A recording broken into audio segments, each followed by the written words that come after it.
காணாமலே காதல் பண்றத பார்த்துருப்போம். ஆனா கண்டாலும் வாய் பேசாம கண்கள் மட்டும் பேசுறத பார்த்துருக்கோமா? இந்த காட்சியை பாருங்க.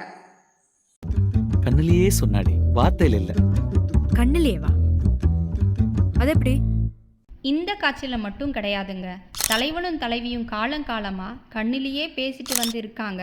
இதை நம்ம திருவள்ளுவர் திருக்குறள்ல கண்ணோடு கண்ணினை நோக்கொக்கின் வாய்ச்சொற்கள் என்ன பயனும் இல அப்படின்னு எழுதியிருக்கார். ஆமாங்க, காதல்ல விழுந்த தலைவனும் தலைவியும் வாயை திறந்து புரிய வைக்கணும், பேசணும் அப்படிங்கிற அவசியமே கிடையாதுங்க. கண்களே தனக்கு என்ன சொல்லணும்னு தோணுதோ அதை சொல்லிடுதுங்க.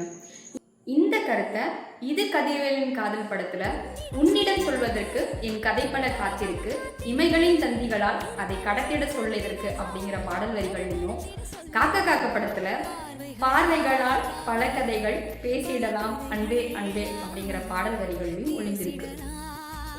எனக்கு தெரியும் உங்க என்னவள் கிட்டையும் நீங்களும் கண்களில் தான் பேசிட்டு இருக்கீங்கன்ட்டு. உங்க கருத்தை கருத்துரை பெட்டியில சொல்லுங்க. இன்னொரு காணொளியில் சந்திப்போங்க. நன்றிங்க.